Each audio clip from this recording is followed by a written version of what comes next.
Selamat sore, salam sejahtera bagi kita semua.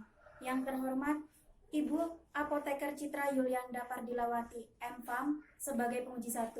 Yang terhormat, Bapak Burhanuddin Gumai, MM, sebagai penguji 2. Yang terhormat, Ibu Nia Azahra, S.Fam, M.Fam, sebagai penguji 3. Di sini, saya akan mempresentasikan proposal penelitian saya yang berjudul Kepuasan Pasien Peserta Jaminan Kesehatan Nasional atas pelayanan kefarmasian di Puskesmas Pematang Panggang 3B, Desa Binakarsa, Kabupaten Ogan Komering Ilir. A. Latar belakang. Kepuasan adalah perasaan senang atau perasaan kecewa seseorang yang muncul setelah membandingkan antara persepsi atau kesan terhadap kinerja atau hasil produk dan harapan-harapannya. Jika kinerja berada di bawah, maka pelanggan merasa tidak puas. Jika kinerja melebihi harapan, maka pelanggan akan merasa sangat puas atau senang. Kunci untuk menghasilkan kesetiaan pelanggan adalah memberikan nilai pelanggan yang tinggi. Pelayanan dan kepuasan merupakan dua hal yang tidak dapat dipisahkan, karena dengan adanya kepuasan, maka pihak terkait dapat saling mengkoreksi sampai di mana pelayanan yang diberikan apakah bertambah baik atau buruk. Hal tersebut sangat dipengaruhi oleh setiap aparat petugas dalam memberikan pelayanan. Dengan kata lain, pelayanan yang dapat memuaskan adalah pelayanan yang dilakukan berdasarkan ketentuan yang berlaku dan dapat memahami apa yang diminta masyarakat dari jurusan pelayanan itu sendiri. Jaminan kesehatan nasional adalah jaminan berupa perlindungan kesehatan agar peserta memperoleh manfaat pemeliharaan kesehatan dan perlindungan dalam memenuhi kebutuhan dasar kesehatan yang diberikan kepada setiap orang yang membayar iuran jaminan kesehatan yang dibayarkan oleh pemerintah pusat atau pemerintah daerah. Pusat Kesehatan Masyarakat atau Puskesmas menurut Peraturan Menteri Kesehatan adalah fasilitas pelayanan kesehatan yang menyelenggarakan upaya kesehatan perseorangan tingkat pertama dengan mengutamakan upaya pelayanan kesehatan promotif, preventif, kuratif, dan rehabilitatif di wilayah kerjanya. Pelayanan farmasi klinik adalah pelayanan yang diberikan langsung dan bertanggung jawab kepada pasien berkaitan dengan obat dan bahan habis pakai dengan maksud mencapai hasil yang pasti untuk meningkatkan mutu kehidupan pasien. Pelayanan farmasi klinik meliputi pengkajian resep, penyerahan obat, dan pemberian informasi obat, pelayanan informasi obat, konseling, ronde atau visit pasien, khusus puskesmas rawat inap, pemantauan dan pelaporan efek samping obat, dan evaluasi penggunaan obat.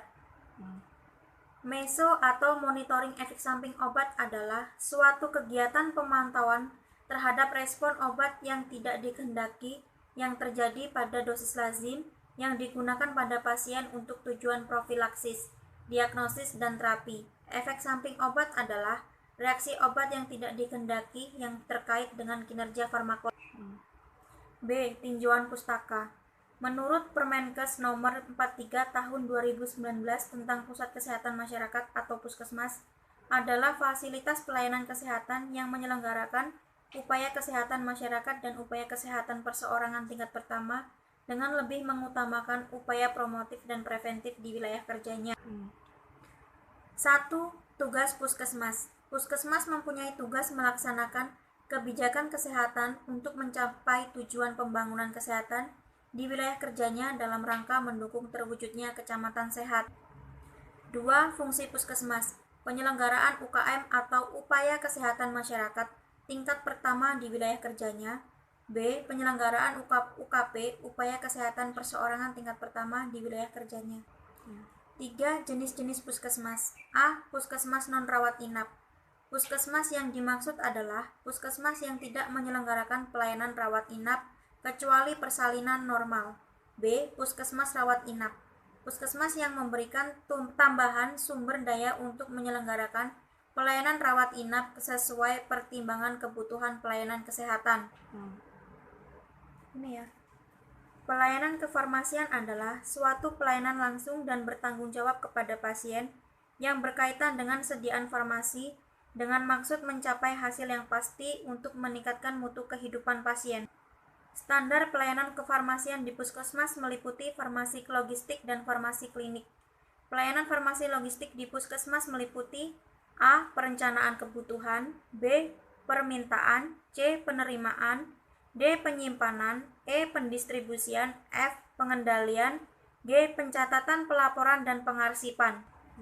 Pelayanan farmasi klinis di puskesmas meliputi A. Pengkajian resep, penyerahan obat dan pemberian informasi obat, B. Pelayanan informasi obat, C. Konseling, D. Ronde atau visit pasien khusus puskesmas rawat inap, E. Pemantauan dan pelaporan efek samping obat, F. Pemantauan terapi obat, G. Evaluasi penggunaan obat. Tujuan standar pelayanan kefarmasian di puskesmas.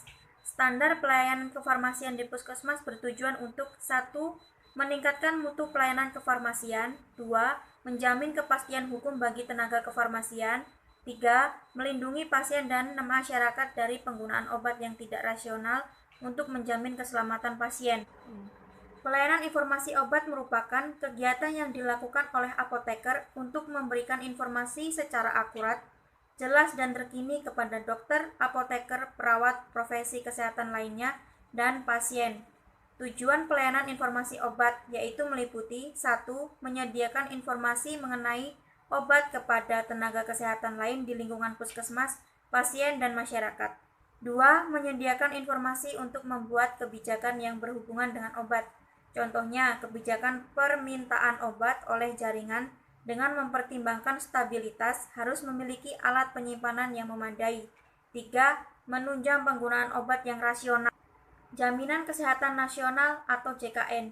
BPJS atau Jaminan Kesehatan Nasional adalah jaminan berupa perlindungan kesehatan agar peserta memperoleh manfaat pemeliharaan kesehatan dan perlindungan dalam memenuhi kebutuhan dasar kesehatan yang diberikan kepada setiap orang yang membayar iuran jaminan kesehatan yang dibayarkan oleh pemerintah pusat atau pemerintah daerah. Fungsi BPJS: 1. Menyelenggarakan program jaminan kesehatan, dan 2. Menyelenggarakan program jaminan kesehatan kecelakaan kerja, program jaminan kematian, program jaminan pensiun, dan program jaminan hari tua. Manfaat BPJS: 1. Memberikan kemudahan akses pelayanan kesehatan kepada peserta di seluruh jaringan fasilitas jaminan kesehatan masyarakat. 2.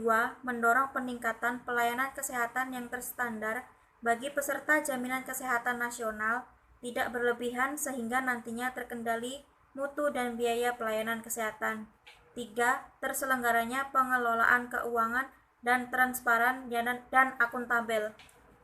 C. Kerangka konsep.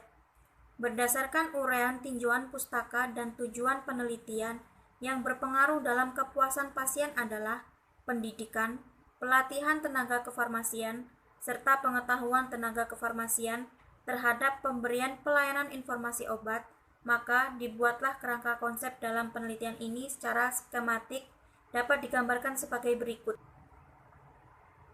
Pendidikan dan pelatihan tenaga kefarmasian, pengetahuan tenaga kefarmasian sebagai variabel independen, dan pelayanan informasi obat sebagai variabel dependen. Hipotesis A. Hipotesis mayor. Ada pengaruh antara pendidikan, pelatihan tenaga kefarmasian, serta pengetahuan tenaga kefarmasian secara umum dengan pemberian informasi obat terhadap kepuasan pasien di Puskesmas Pematang Panggang 3B, Desa Binakarsa, Kabupaten Ogan Komering Ilir tahun 2021. B. Hipotesis minor. 1. Ada pengaruh antara pendidikan dan pelatihan tenaga kefarmasian secara khusus dalam pemberian pelayanan informasi obat terhadap kepuasan pasien di Puskesmas Pematang Panggang 3B, Desa Binakarsa, Kabupaten Ogan Komering Ilir tahun 2021. 2. Ada pengaruh pengetahuan tenaga kefarmasian secara khusus dengan pemberian pelayanan informasi obat terhadap kepuasan pasien di Puskesmas Pematang Panggang 3B, Desa Binakarsa, Kabupaten Ogan Komering Ilir tahun 2021. D. Metode penelitian. Tempat penelitian ini dilakukan di Puskesmas Pematang Panggang 3B, Desa Binakarsa, Kabupaten Ogan Komering Ilir. Waktu pelaksanaan penelitian ini dan pengambilan data serta penyusunan karya tulis ini dilaksanakan pada bulan Juli sampai bulan Agustus 2021. Demikian yang dapat saya sampaikan, kurang lebihnya mohon maaf. Saya akhiri, selamat sore.